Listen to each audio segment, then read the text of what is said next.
It's midnight and you're watching Nightline with me, Anita. The headlines. King calls on Malaysians to be guided by spirit of hijrah in fight against pandemic.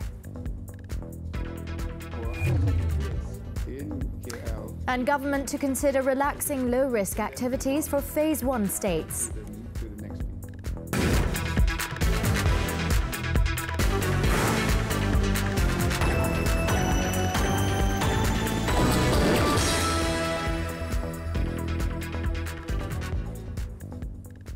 The Yang di-Pertuan Agong Al-Sultan Abdullah Riayatuddin Al-Mustafa Billah Shah called on all Malaysians to be guided by the spirit of the hijrah in battling the COVID-19 pandemic.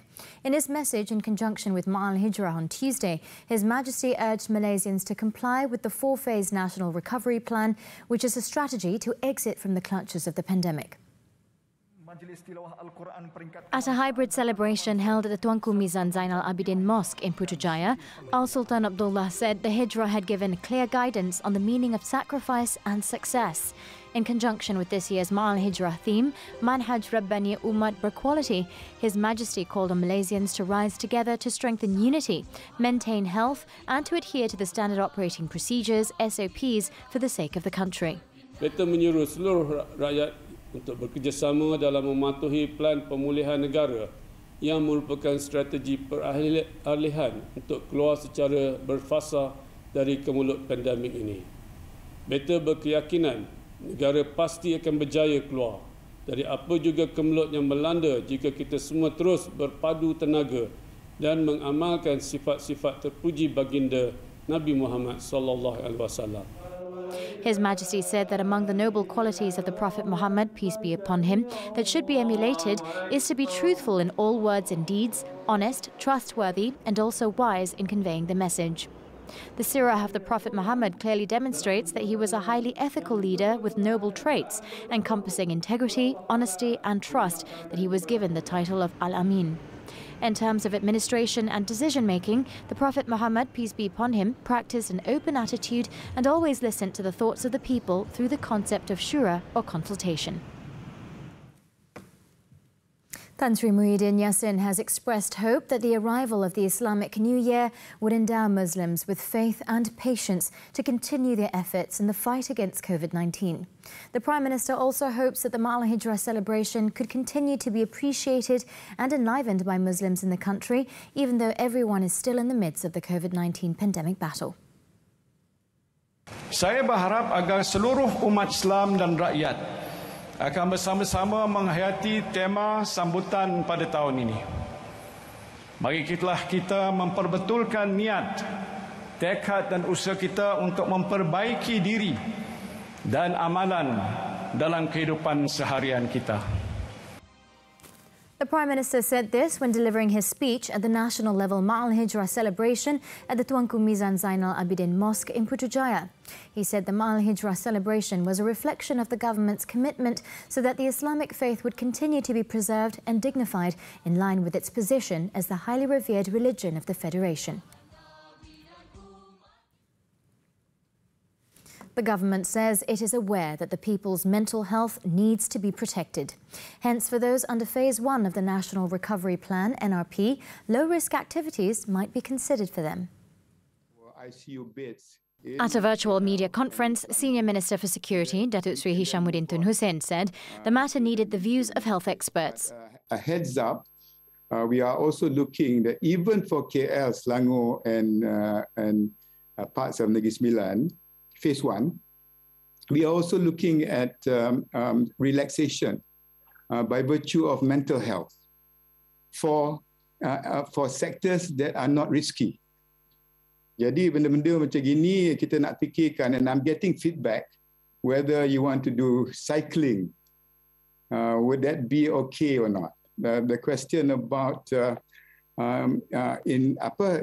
dining in Phase 1. Kita belum putuskan lagi, tapi banyak bergantung kepada kerjasama daripada the restaurateurs, whether they don't falsify the vaccine certificates, that people who actually run the restaurants comply with the strict SOPs.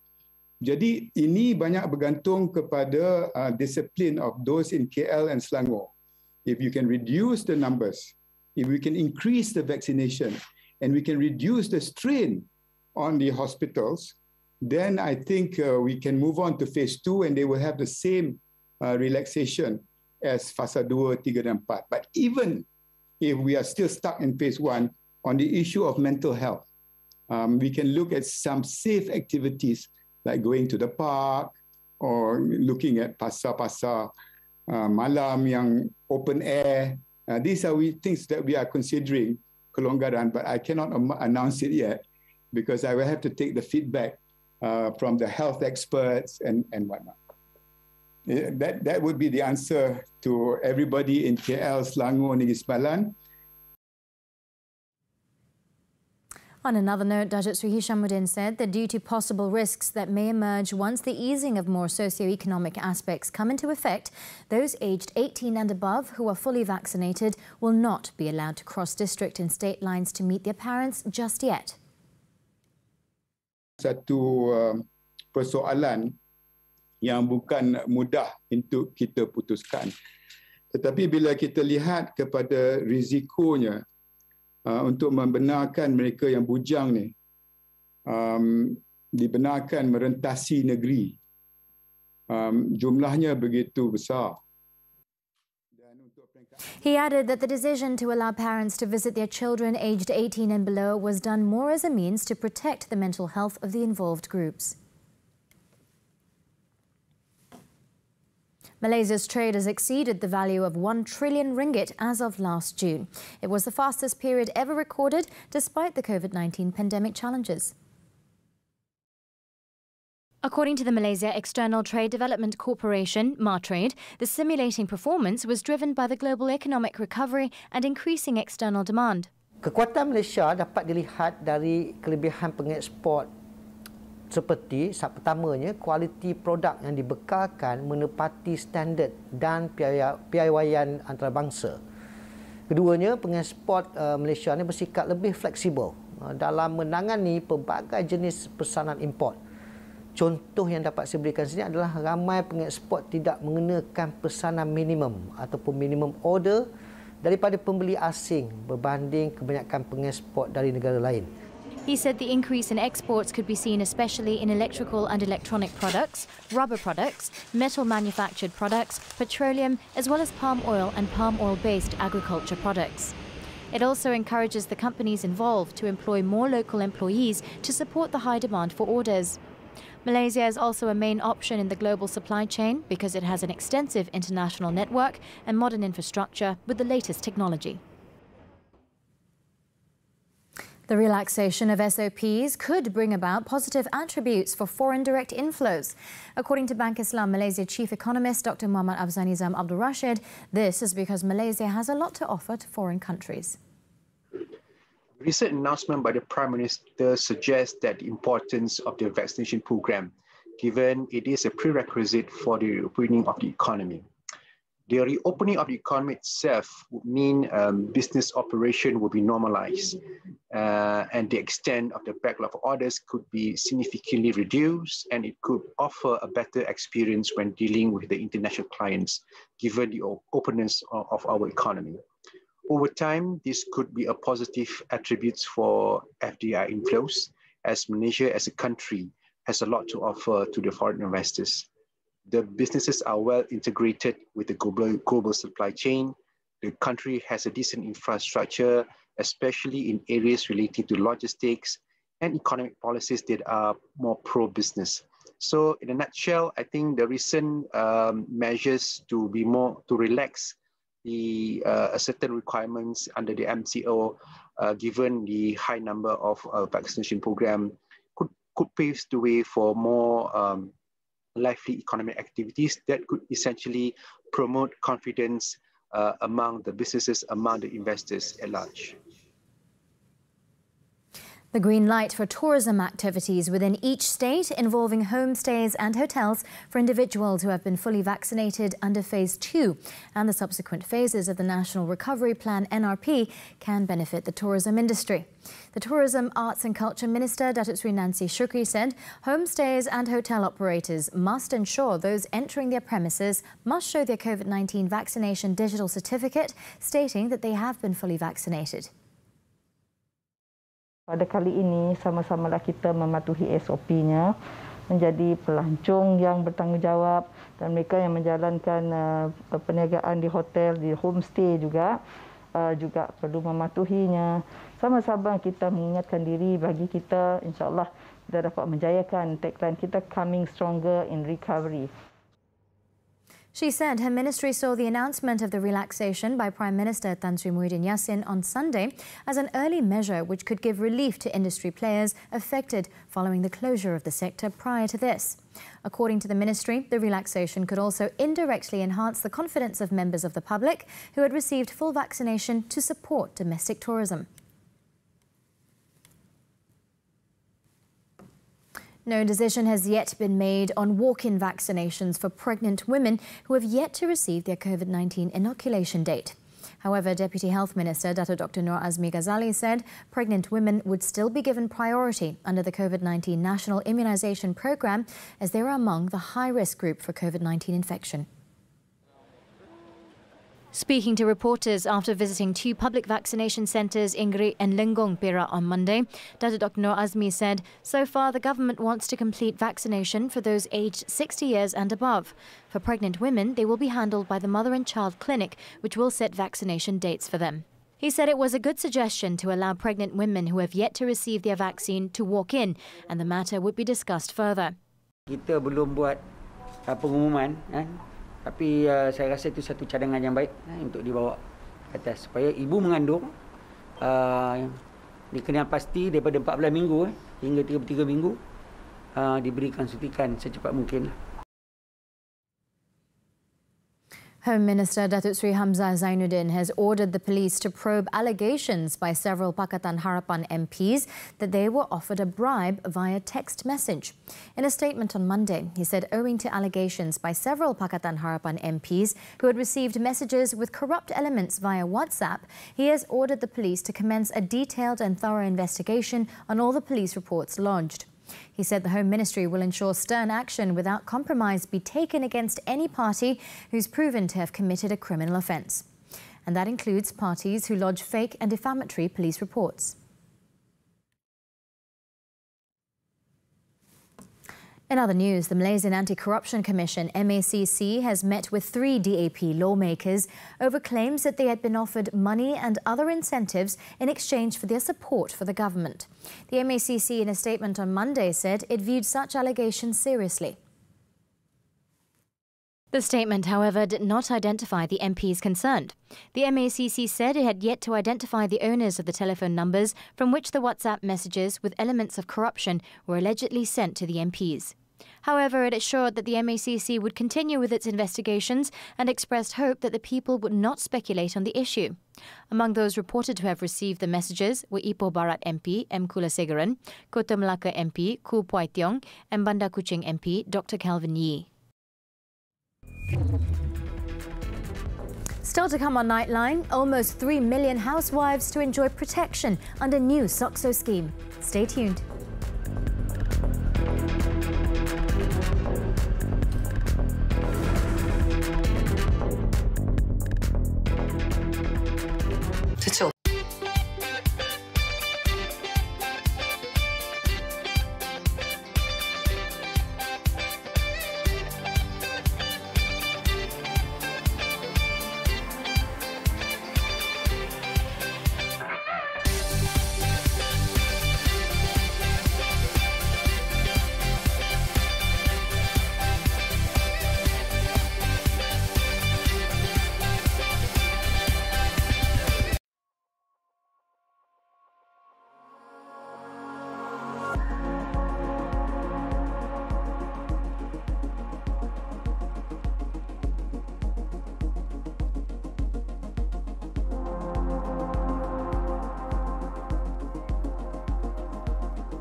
The government is expected to implement the Housewife Social Security Scheme through the Social Security Organisation SOCSO next year to provide protection for housewives in the country. Human Resources Minister Datuk Sri M. Saravanan said the decision made at the Cabinet meeting on July 14th provides cover for domestic disasters such as accidents, illness or death and is open to all housewives, estimated at 2.99 million women. He said 150,000 housewives from poor households and below the poverty line will be covered by the government, while for others participation is voluntary. The implementation of the scheme should be made as part of the Social Security agenda for housewives who do not have any protection if they are involved in a domestic disaster or suffer a disability. He said their contribution has economic value in the development of family institutions, also known as the care economy. Datuk Sri Saravanan said the draft of the Housewives Social Security Bill is being ironed out together by the Ministry and the Attorney General's chambers. Following that, it will go through the Cabinet again and be tabled in Parliament. In Terengganu, 2 turtle egg traders were sentenced to death by the Kuala Terengganu High Court after being convicted of murder. The duo, 40-year-old Faizul Azlan Muhammad and 32-year-old Muhammad Ridwan Ismail, had been charged with killing their friend, 50-year-old Raza Abdullah, also a turtle egg trader, on June 3, 2016. Judge Datuk Zainal Azman Abdul Aziz sentenced them to death after ruling that the defence had failed to cast reasonable doubt on the prosecution's case. The court was told the 2 men had a misunderstanding with Raza, resulting in an altercation which then turned fatal. 7 people, including a restaurant owner suspected of being a drug trafficker, were detained in several police raids carried out between August 4th and 6th in Padang Besar and Kanga, Perlis. Police Chief Datuk Surina Saad said in the first raid on August 4th, police arrested a suspect at a house in Kanga and confiscated 161.76 kilograms of marijuana valued at 404,400 ringgit.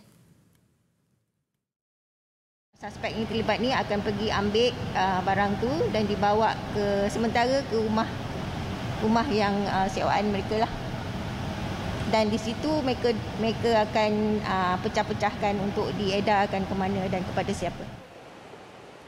In a follow-up raid carried out at a residential area in Kanga, police confiscated 800 grams of shabu valued at nearly 1 million ringgit. In another raid the same day, police detained 3 more suspects linked to the syndicate. However, no drugs were found. Datuk Surina also said that a 4th raid was carried out in Kanga the next day and police seized 3.32 kilograms of shabu. Police later arrested another suspect in the Padang Besar district. 2 more suspects, including the mastermind, were detained in the Padang Besar area on Friday. All suspects, aged between 27 and 51 years of age, were also found to be positive for methamphetamine and had past criminal records involving drugs and crime. Over in Kedah, the Malaysian Maritime Enforcement Agency MMEA foiled an attempt to smuggle 2 tons of ketum leaves to a neighbouring country by sea in the waters of Kuala Sanglang, Jerlun last Friday. Kedah and Perlis Maritime Director Muhammad Zawawi Abdullah said the seizure at 0.2 nautical miles from the Sungai Kuala Sanglang estuary at 1:50 a.m. was carried out following intelligence work on smuggling activities in the area. 2 Maritime Malaysia patrol boats were then mobilised to the location. 2 unregistered fiberglass boats were detected moving in a suspicious manner exiting Kuala Sanglang. An inspection of the 2 boats then found 190 black plastic packages containing ketum leaves, weighing 2 tons, estimated to be worth 360,000 ringgit. The ketum leaves, boats and engines, worth 390,000 ringgit, were taken to the Kuala Kedah Maritime Zone jetty for further action.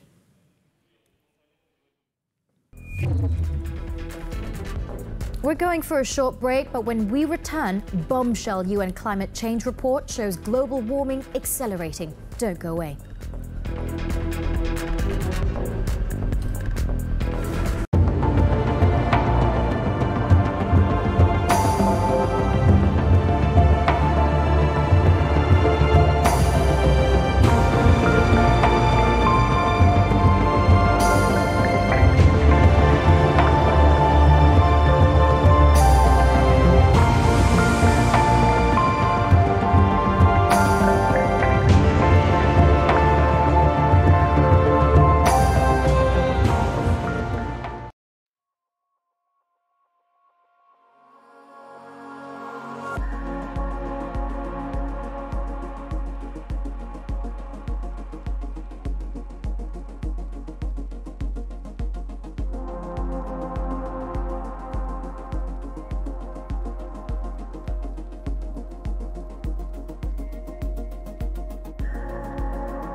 humans are unequivocally to blame. In a report from the Intergovernmental Panel on Climate Change, IPCC, scientists warned that greenhouse gas levels in the atmosphere are already high enough to guarantee climate disruption for decades, if not centuries. That is on top of the deadly heat waves, gargantuan hurricanes and other weather extremes that are happening now and are likely to become more severe. Describing the report as a code red for humanity, UN Secretary-General Antonio Guterres urged an end to the use of coal and other highly polluting fossil fuels. The IPCC report comes just 3 months before a major UN climate conference known as COP26 in Glasgow, Scotland, where nations will be under pressure to pledge much more ambitious climate action and substantial financing to go with it. Indonesia's president is due to discuss the extension of coronavirus restrictions in the world's largest archipelago, as health ministry data showed infections have plunged in the capital, Jakarta, but are surging in some regional areas. Previously, mobility restrictions to stem the spread of the highly transmissible Delta variant were enacted on Java and the Bali Islands in early July. It has since been extended to other areas with high infection rates. After the peak of a devastating second wave in Jakarta last month, when some COVID-19 patients had to be treated in hospital car parks and residents scrambled to find oxygen supplies, infections in the capital has dropped sharply. But while curbs could be eased in Jakarta, President Joko Widodo signalled on Saturday that a surge in cases in parts of Sumatra, Kalimantan and Papua may require tighter measures. People in France are now required to show a QR code proving they have a special health pass to enjoy restaurants and cafes or travel across the country. The measure is part of a government plan to encourage more people to get the vaccine and to slow down a surge in infections, as the highly contagious Delta variant now accounts for most cases in France. To date, more than 36 million people in France, or more than 54% of the population, are fully vaccinated. The special pass is issued to people who are vaccinated against COVID-19, who have proof of recent recovery from the virus, or who have a recent negative test. The measure also applies to tourists visiting the country. In hospitals, visitors and patients who have appointments are required to have the pass. Exceptions, however, are made for people needing urgent care at the emergency ward. Polls show that most French support the health pass, but the measure has prompted strong opposition from some people who say their freedoms will be compromised, notably by limiting movements and daily activities outside the home.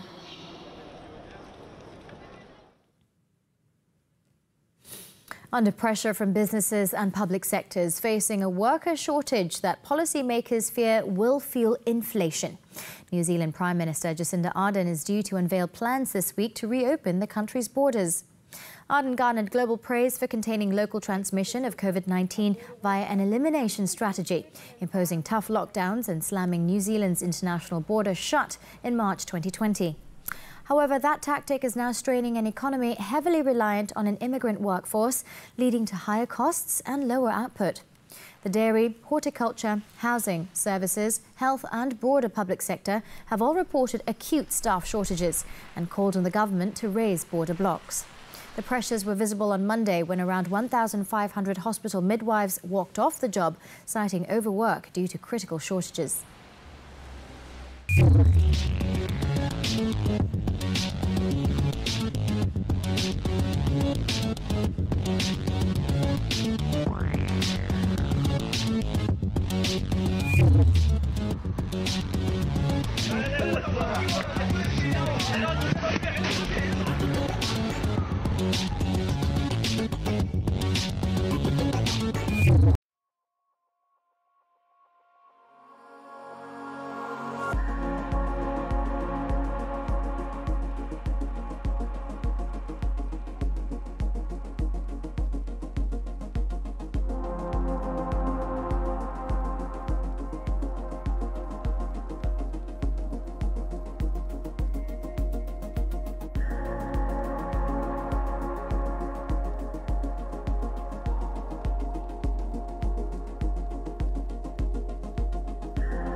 As we wrap up Nightline this time around, let's take a look at this time-lapse taken from the summit of Oregon's Black Crater volcano, which captured the Perseids meteor shower on August 7th. According to NASA, the 2021 Perseids meteor shower was set to peak this week. With that, I'm Anita. Thank you for watching and be well, Malaysia.